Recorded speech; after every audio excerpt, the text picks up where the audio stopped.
गेहूं में केवल अंधाधुंध खाद पानी देने से पैदावार नहीं बढ़ती है। सही समय पर सही पोषक तत्व और सही समय पर सिंचाई करते हैं तो उपज काफी अच्छी मिलती है। तो आज की इस वीडियो के माध्यम से हम बात करेंगे गेहूं की फसल पर पहला खाद और पहला पानी कब देना चाहिए, कौन सी स्टेज पर, कौन सी अवस्था पर देना चाहिए ताकि फायदा भी अच्छा मिले और आगे चल के फसल एकदम हरी भरी ज्यादा फुटाव आए और लसदार गहरी फसल किस प्रकार आप तैयार कर सकते हैं और ओवरऑल ग्रोथ काफी शानदार मिले। तो गेहूं की फसल पर पहला पानी और पहला खाद की जो स्टेज है वो आप जान लीजिए। यह काफी बड़ा विज्ञान है और इसको आपको समझना चाहिए। यह पैदावार बढ़ाने में कम से कम 20 से 25% तक रोल निभाता है। गेहूं की फसल पर पहली सिंचाई आपको करना चाहिए CRI स्टेज में, यानी क्राउन रूट इनिशिएशन जो स्टेज आती है, और यह गेहूं की फसल पर 21 से 26 दिनों के बीच में आती है। इस समय जड़ के ऊपरी भाग से नई जड़ों का फुटाव होता है और इसी से आगे चल के जो टेलरिंग की ग्रोथ होती है और यह मुख्य जड़ों का जो सोर्स होता है, मुख्य जड़ों का जो विकास होता है वो CRI स्टेज से ही शुरू हो जाता है। तो इस समय यदि आप बढ़िया पोषक तत्व की पूर्ति करते हैं और सही समय पर सिंचाई करते हैं तो अच्छी चाल ग्रोथ देखने के लिए मिलती है। गेहूं पर यह CRI स्टेज यानी क्राउन रूट इनिशिएशन जो स्टेज है, यह मुख्य जड़ बनने की अवस्था होती है। गेहूं बुआई के बाद यह 20-25 दिनों का समय आप मानकर चल सकते हैं। इसी समय मेन जड़ों का विकास शुरू हो जाता है। इस समय पानी प्लस पोषक तत्वों की कमी, खासकर खाद पानी खुराक की कमी नहीं आनी चाहिए, वरना जड़ों का विकास काफी हद तक कम होता है और आगे चल के जो टेलरिंग की फुटाव की हम बात करते हैं ना, तो काफी पैदावार भी प्रभावित होती है। तो पानी खाद खींचने की जो क्षमता होती है वो CRI स्टेज में नई जड़ें आती हैं और उस समय आपको पानी खाद देना चाहिए। वही जड़ें आगे चल के पानी खाद खींचने की क्षमता बढ़ाती, पोषक तत्व ग्रहण करने की क्षमता बढ़ जाती है। इस समय पौधा लगभग 3 से 4 पत्ती का यूरिया और अन्य पोषक तत्व भी आपको जरूर प्रयोग करना चाहिए। तो गेहूं की फसल पर पहला पानी आपको देना है 21 से 26 दिन के बीच में, और यही वो स्टेज होती CRI स्टेज। कुछ इस प्रकार का जो ताज है ना वो देखने के लिए मिलता है, इस प्रकार की जड़ें देखने के लिए मिलती हैं जब ऊपरी सतह से, मिट्टी की ऊपरी सतह से जो जड़ें, न्यू जड़ों का मतलब विकास होता है। तो इसी समय पोषक तत्वों की पूर्ति करना चाहिए। तो इस समय आप जरूर पानी दें और खाद दें।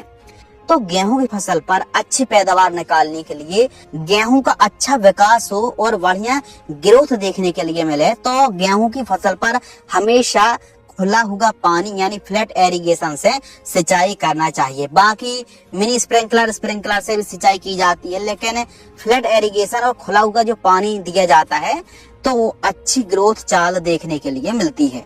आगे चल के अच्छे फुटाव मिले तो हमेशा गेहूं की बुआई लाइन से लाइन की दूरी 18 से 20 सेंटीमीटर के आसपास डिस्टेंस रखना चाहिए और एक एकड़ में अधिकतम 45 से 50 kg सीड्स की बुआई करनी चाहिए। अब बारी आती है उस सीक्रेट फार्मूला की, यानी पहली खाद की, जो कि पैदावार उपज बढ़ाएगी और फसल को भी काफी स्वस्थ बनाएगी।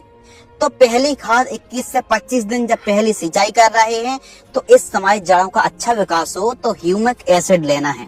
ह्यूमिक एसिड 500 ग्राम, किसी भी अच्छी कंपनी का ह्यूमिक एसिड जड़ विकास में बहुत अच्छा काम करता है। फसल को हरी भरी बनाने में ह्यूमिक एसिड से शायद ही कोई ऐसा चीज हो जो जड़ों का विकास तेजी से करे। इसके साथ हम ले रहे हैं माइक्रोन्यूट्रिएंट पोषक तत्व फर्टिलाइजर्स, जिसमें लगभग 4 से 5 पोषक तत्व होते हैं। Zinc, boron, iron, copper, manganese, molybdenum जैसे पोषक तत्व होते हैं। तो यह जो सूक्ष्म पोषक तत्व युक्त खाद है इसको हमको लेना है 5 kg प्रति एकड़। यदि आपकी भूमि वैसे भी अच्छी उपजाऊ है, बढ़िया चाल ग्रोथ है देखने के लिए मिलती है तो माइक्रोन्यूट्रिएंट को आप अलग भी कर सकते हैं। बाकी कमजोर जो खेत होते हैं, कमजोर फसल है, तो उसके लिए माइक्रोन्यूट्रिएंट बहुत ही बढ़िया काम करता है। और फाइनली यूरिया 35 से 40 kg प्रति एकड़। इन सभी को अच्छे तरीके से मिक्स कर लीजिए और एक एकड़ में सिंचाई के साथ आप प्रयोग कीजिए।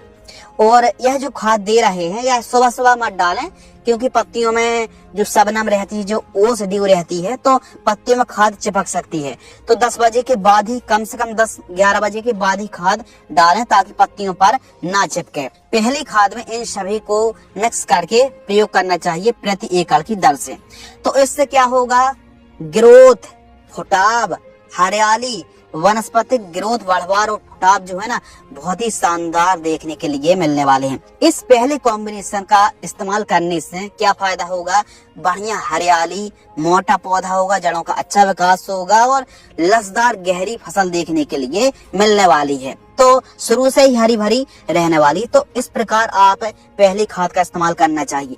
लेकिन आगे चल के जो आपने यूरिया खाद, ह्यूमिक एसिड, माइक्रोन्यूट्रिएंट प्रयोग किया है, फुटाव आ रहे हैं, यह बड़ी मात्रा में फुटाव आए और अच्छे स्वस्थ फुटाव देखने के लिए मिले, तो जिंक सल्फर का भी हमको गेहूं की फसल पर इस्तेमाल करना चाहिए। सर्दियों के दिनों पर सूर्य की किरणें फसलों पर उतनी नहीं पड़ती हैं, तो पौधा भोजन तेजी से नहीं बना पाता है, तो सीवीड का भी हमको इस्तेमाल करना है। और सल्फर के साथ साथ यूरिया और भी कुछ खाद हैं जो कि गेहूं की फसल पर, दूसरी खाद पर हम बताने वाले हैं कि जिंक कौन सा कितनी मात्रा पर प्रयोग करना चाहिए, किस अवस्था में, किस कंपनी का आपको जिंक डालना चाहिए।